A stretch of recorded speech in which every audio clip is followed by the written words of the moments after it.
me, in healthcare, public-private partnerships is about maximizing the competencies of each of the partners and, making the sum 1 + 1, making it 4 rather than 2, because when you maximize the competence of one and use the competence of the other towards a public good, then the resultant effect is multiples of 1 and 1.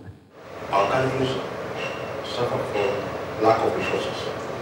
And bringing the two together, the private and the public, we are operating in the same country to serve the same people, and therefore PPP helps us maximize on the returns on our resources available in the country. My opinion is that both should collaborate, because the public sector cannot, ne peut pas prendre, cannot take in charge all the health problems in the country. So they need to work together, because the private sector can also bring a lot to the public sector. The faith-based or even the private sector go to the remotest areas where government cannot manage. So it is important, because according to our national health policy, every Malawian is entitled to have free access to health care. Now, for government to achieve that using its own public facilities, I think it can't. So there is need for it to engage with us and with other private for-profit to make sure that all Malawians are able to access free health care wherever they are.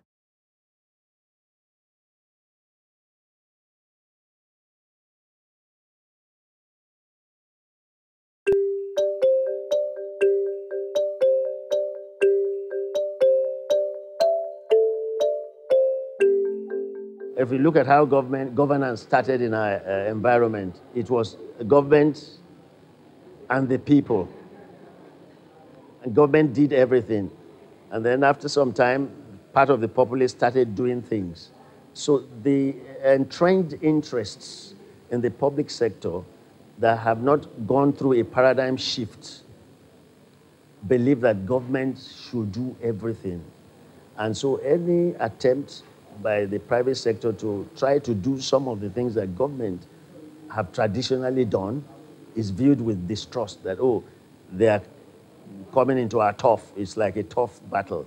And that should not necessarily be. It's all about, has the government got the capacity to regulate, to properly monitor and evaluate? Once the government has the capacity to do these things, and the laws and the rules of engagement have been properly defined, there should be no problem. It is left to the capacity of the government to effect the laws and regulations that is put on ground. We have also so many private facilities in health, especially in the capital city, but there is no, I think, il n'y a pas une grande collaboration. There is no good collaboration between these two sectors. So the problem is that people don't understand. Le secteur public ne comprend pas que le secteur privé peut apporter beaucoup dans l'amélioration de la prise en charge dans les hôpitaux, dans les centres de santé, au niveau même de l'amélioration, du renforcement de la capacité des prestataires.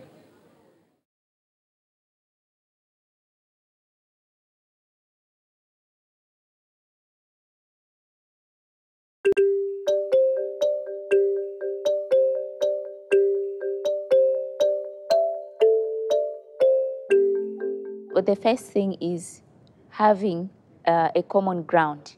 All of us are concerned about. We want healthy people to contribute to the spiritual development, to contribute to the economic development, and to contribute to the entire development of the nation. That is the common ground. So if we all share that, then we'll be asking ourselves, how else can we do it? And then we'll be able to come up with strategies on how. And then we'll look at, okay, what is it that you can offer? What are you good at? What are the challenges? And then through that process, then we'll be able to share responsibilities and focus on the things that we are good at, so that at the end of the day, we're able to achieve a common ground.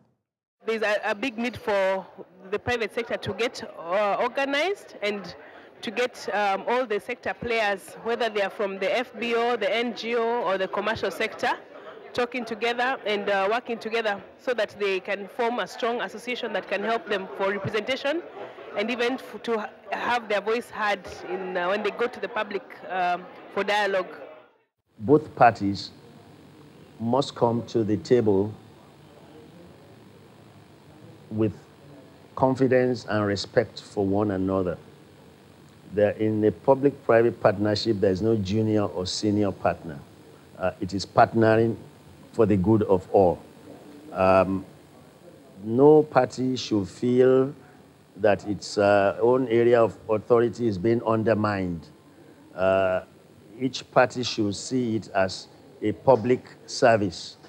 That is, the public sector should see it as something to complement whatever they are doing. The private sector should see it as a recognition of the capacity they have and for it to be deployed maximally for the benefit of all.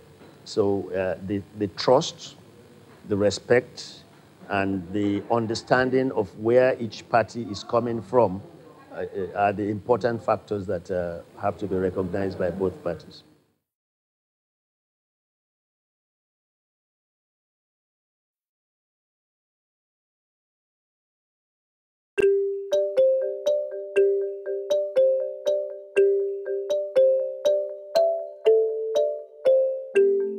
There are multi-pronged ways, of engaging the private sector.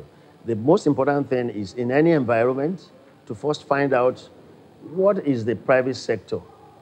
What is the private sector assessment of that environment? Who is there? What are they doing? What are their capacities? Once you have identified that, then you know what you can use them for in terms of achieving public good. The starting point is for us to engage the government, to tell them what we are doing, and also to be honest about our views regarding the works that they are doing. For example, as CHAM, we normally hold meetings with government to inform them what we are doing, what changes have happened, whether we've developed new strategic plans, and we make sure that whatever we do, we align to the national strategic plan. And we share that information on a regular basis. We are all serving the same pool of communities, the clientele, the patients. Trust must be there, and that trust can only happen through dialogue, through very open discussions of what are the challenges. And no country health system in Africa can work without the private sector, and that's the bottom line. So the public sector must understand that the private sector is important, and the private sector must understand that the public sector has the experience. They are the owners of all these programs and whatever services, and we must engage each other in a very open, transparent way to be able to meet the goals of the health systems.